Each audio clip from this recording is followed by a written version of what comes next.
Salut à tous, j'espère que vous allez bien, moi ça va nickel. Aujourd'hui, nouveau thread d'horreur avec des histoires qui sont un peu différentes de ce que j'ai pu vous présenter dans les épisodes précédents. Dans tous les cas, vous connaissez maintenant, donc on va y aller directement. Éteignez vos lumières et mettez-vous dans l'ambiance, on est parti.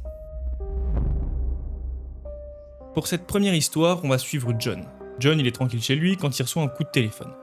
Au bout du fil, c'est sa sœur qui lui demande si exceptionnellement il pourrait garder sa fille parce qu'ils doivent partir 2 jours afin d'assister à un mariage. John, il adore sa nièce et donc il va accepter en échange d'une grande pizza au fromage. À peine John arrive à la porte que sa nièce lui saute dans les bras et l'emmène dans le salon. La sœur de John s'en va et il se retrouve donc seul avec sa nièce. Ils commencent donc à discuter devant la télé de tout et de rien en mangeant des parts de pizza. Après avoir passé une bonne soirée, c'est enfin l'heure d'aller au lit. John l'aborde et éteint la lumière. John est sur le point de sortir de la chambre mais il s'arrête subitement. Il vient de se souvenir qu'il a oublié de brancher la veilleuse. John explique que sa nièce a extrêmement peur du noir. Du coup, il lui demande « Chérie, tu sais où est ta veilleuse? Je la trouve pas. » J'en ai plus besoin maintenant. J'ai Monsieur Googly Eyes. Monsieur Googly Eyes, c'est qui ça? C'est mon ami, il me regarde tout le temps quand je dors. Pour votre information, Googly Eyes, on peut le traduire par yeux écarquillés ou yeux globuleux. John, quand il entend ça, il est un peu perturbé, alors il lui demande « Pourquoi tu l'appelles Monsieur Googly Eyes ?» Bah parce que c'est son nom, t'es bizarre. Bon, c'est aussi parce que ses yeux sont gros comme les yeux que j'utilise en cours de dessin. Et puis son vrai nom, il est vraiment bizarre. Pourquoi est-ce que tu dis qu'il te regarde quand tu dors? Bah parce qu'il cligne pas des yeux. Pas des yeux? Non, il peut pas, il a pas de paupières. John explique qu'à ce moment-là, il est terrifié. Il a carrément le réflexe d'allumer la lumière et il tente de rester calme. Ok, et il est où maintenant ce Monsieur Googly Eyes?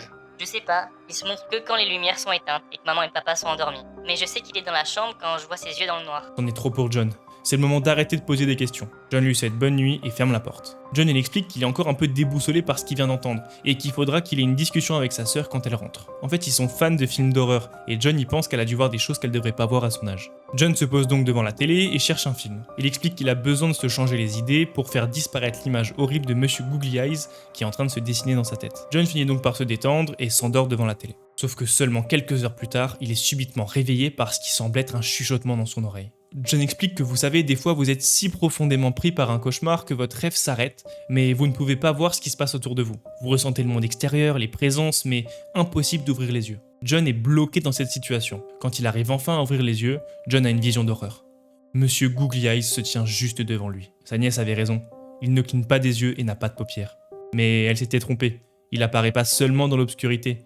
Il peut même se montrer quand il y a de la lumière. John comprend enfin ce que sa nièce voit la nuit. Le monstre possède pas de cheveux et a des oreilles minuscules. Il prend de rapides inspirations avec son nez avant d'expirer un air chaud au visage de John. Ses yeux sont 2 grands globes blancs imbibés de sang. Autour de ses yeux se trouvent des anneaux écarlates de peau exposée. Sa bouche est grande ouverte, mais John la décrit comme un trou noir. Puis John explique que ses lèvres se sont dépliées, laissant apparaître des dents en mauvais état, couleur caramel.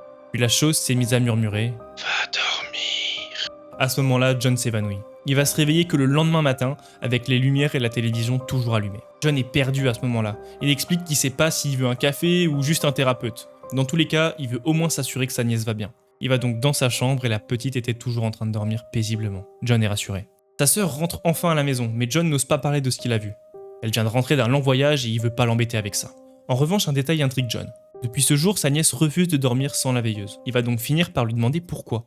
Ce à quoi elle répond que Monsieur Googly Eyes ne venait plus la regarder la nuit. Peut-être que c'est John qui l'observe désormais. Pour cette deuxième histoire un peu plus longue, on va suivre Melissa. Melissa, elle travaille dans un vidéo store. Pour les plus jeunes, c'est un magasin dans lequel on pouvait acheter ou louer des cassettes de films. Melissa, ça fait 3 ans qu'elle travaille là-bas et elle adore son métier. Elle explique qu'en plus, il y avait pas mal d'offres et de réductions pour les employés et qu'il y avait même une machine à popcorn comme dans les cinémas, mais en libre service gratuitement. Melissa, elle explique aussi qu'il y a toujours 2 personnes qui sont de fermeture du magasin, avec un qui est généralement un mec. Pourtant, ce dimanche, c'est finalement 2 filles qui seront de fermeture, Melissa et son amie Michelle. Melissa, elle sort en plus d'une nuit un peu difficile, elle est fatiguée et elle veut juste rentrer chez elle. Rappelez-vous de ce détail, il va être important. Ce soir-là, le copain de sa collègue Michel arrive au magasin, à peu près 1 heure avant la fermeture. Il fait des allers-retours dans les rayons et Melissa, elle sent qu'il aimerait bien partir avec Michel plus tôt. Elle lui propose donc d'y aller et elle lui dit qu'elle gère la fermeture toute seule. On est dimanche, donc la fermeture c'est à 20h. Il lui reste à peu près une demi-heure à tenir. Et puis comme il n'y a pas eu beaucoup de monde aujourd'hui, elle s'attend à ce que ce soit calme ce soir. Quelques minutes après que Michel et son copain soient partis, Melissa décide de commencer le ménage plus tôt pour pouvoir rapidement partir. Elle explique que le magasin il est grand avec des douzaines de grandes étagères de cassettes VHS assez larges. En plus de ça, il y a une télé à l'entrée qui passe en boucle les nouvelles offres du moment. Melissa se rend dans l'arrière-boutique pour jeter les poubelles quand quelqu'un rentre dans la boutique. Elle retourne à l'avant de la boutique et dépose une cassette dans la machine permettant de les rembobiner. Elle se met donc à essayer de voir quel client et elle a à peine le temps de l'apercevoir que ce dernier tourne dans le rayon horreur. Melissa range la cassette, en met une nouvelle dans la machine et va voir le client. Sauf que quand elle arrive dans le rayon, il est plus là. Le magasin est silencieux et elle décide donc de retourner dans le rayon principal pour retourner à son bureau. Et là, elle tombe nez à nez avec le client. C'est un homme dans la vingtaine, il est relativement grand et a de longs cheveux noirs. Il a sur lui une veste en cuir noir sale et il porte des chaînes en forme de pentagramme et de tête de chèvre. Melissa elle explique que le look satanique ça l'intimide pas tant que ça, puisqu'à l'époque c'est la mode punk, etc. En revanche, elle explique que son regard froid lui donne quand même une impression étrange. L'homme la fixe longtemps, très longtemps. Melissa elle a jamais été dans une situation aussi inconfortable de sa vie. Personne parle et elle a qu'une peur, c'est qu'ils finissent par lui sauter dessus. Lorsque finalement, la cassette vient de sortir de la machine et brise le silence. Melissa rigole nerveusement et explique que l'homme lui sourit en retour, comme s'ils se connaissaient depuis toute leur vie. Il finit par lui dire bonne nuit et s'en va. Melissa, interloquée, lui répond vous aussi en le regardant marcher vers la porte de sortie. Il est maintenant 20h moins le quart, mais Melissa décide de fermer le magasin plus tôt. Elle n'est pas hyper rassurée par ce qui vient de se passer et elle appelle son petit ami pour qu'il vienne la chercher. Elle finit de ranger le magasin quand soudain, elle aperçoit quelque chose sur le bord du comptoir. C'est une VHS. L'homme l'a certainement déposée pour la rendre, sauf que c'est pas une cassette du magasin. Elle avait la même genre de boîte, mais elle a pas la jaquette du magasin. Elle ouvre la boîte et elle voit coller un sticker avec écrit dessus Melissa. La cassette elle est pas rembobinée, elle a été visionnée jusqu'au bout. Melissa explique qu'elle est terrifiée, elle tremble, mais elle finit par mettre la cassette dans la machine à rembobiner, alors qu'elle explique ne même pas être sûre de vouloir voir ce que cette cassette contient. Melissa hésite à attendre son copain avant de regarder le contenu de la cassette. Mais elle explique qu'elle a le sang chaud et que s'il y avait quelque chose de mauvais dans la cassette, il pourrait péter les plombs. Donc elle décide de regarder toute seule. Elle passe son doigt au-dessus du bouton play et finit par appuyer. Une image vient d'apparaître sur l'écran. Il s'agit d'une vidéo d'un petit caméscope tenu par une personne sur le siège conducteur d'une voiture qui roule. Après plusieurs secondes, la voiture tourne dans une rue et Melissa a l'impression de reconnaître quelque chose à travers le pare-brise. C'est le néon qui se situe au-dessus du vidéostore. La voiture se gare sur le parking et filme tout droit en direction de l'entrée et attend. Une voiture entre sur le parking, c'est la voiture du petit ami de Melissa. Elle se voit en train de l'embrasser et est rentrée à l'intérieur de sa voiture. La vidéo coupe et reprend sur une autre journée où Melissa finit le travail. Cette fois-ci, c'est ses parents qui la cherchent. La vidéo coupe et montre encore, et encore, et encore, et des douzaines de fois le même genre de scène. Puis un moment, la vidéo montre Melissa en train de sortir du magasin et rentrer dans la voiture de ses parents. Sauf que Melissa reconnaît ses habits. C'est ceux qu'elle portait la veille. La voiture de ses parents s'en va, sauf que cette fois-ci, la vidéo elle coupe pas. La personne qui filme démarre la voiture et se met à les suivre. Sur la vidéo, on peut voir la voiture de ses parents se garer devant la maison, puis la caméra zoome sur le numéro 42 de leur maison avant de couper à nouveau. Une nouvelle image apparaît donc à l'écran. Il est 3h du matin et la vidéo est toujours prise depuis l'intérieur de la voiture. Mais cette fois-ci, la personne qui filme sort de la voiture et se dirige vers la maison.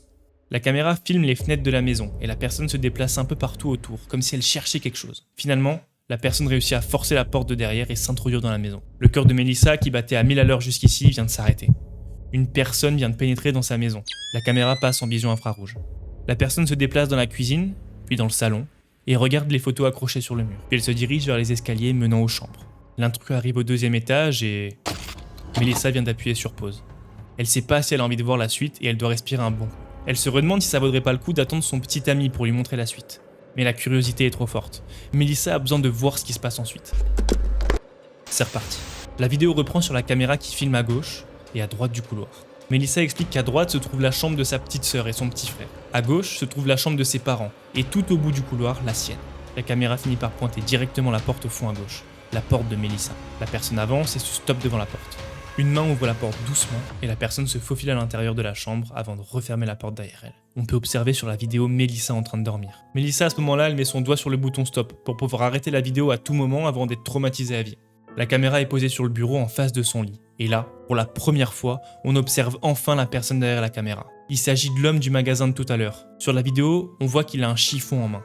L'homme monte sur le lit et presse le chiffon sur le visage de Melissa. Son corps tremble avant de s'arrêter de bouger subitement. Melissa vient d'arrêter la cassette, elle est partie vomir dans les poubelles. Elle explique qu'en voyant la vidéo, elle a un genre de sentiment de déjà-vu, comme si des souvenirs remontaient à la surface.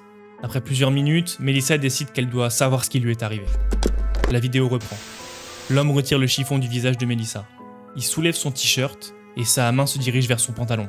Il en sort un couteau avec des ornements étranges au niveau du manche, puis le passe au niveau de la poitrine de Melissa sans pour autant la blesser.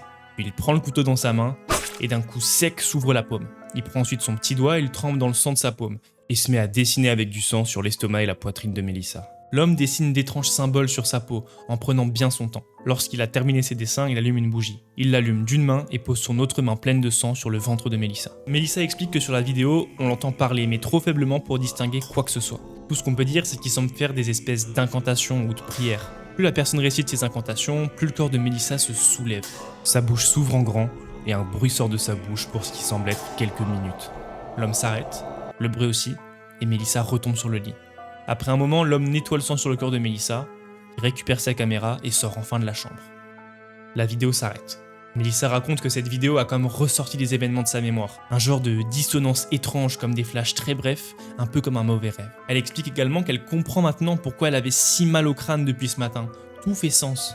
Malgré tout, Melissa décide de montrer la vidéo à son copain, qui va complètement vriller. Il appelle tout de suite la police, mais malheureusement, impossible de retrouver cet homme. Pour conclure, Melissa explique que cette histoire s'est déroulée il y a maintenant quelques années, et que si elle se remet à y penser maintenant, c'est parce qu'elle est enceinte. Problème, elle a l'impression que des marques étranges apparaissent sur son ventre, qui ressemblent fortement à celles qui avaient été dessinées avec du sang. Alors, est-ce que Melissa a été maudite, ou simple coïncidence? Voilà qui conclut donc cette vidéo. Comme d'habitude, j'ai essayé de vous raconter des histoires un peu différentes des vidéos précédentes. J'espère que cette vidéo vous a plu, si c'est le cas, n'hésitez pas à liker et à vous abonner. Moi je vous souhaite une bonne journée, allez bisous l'équipe.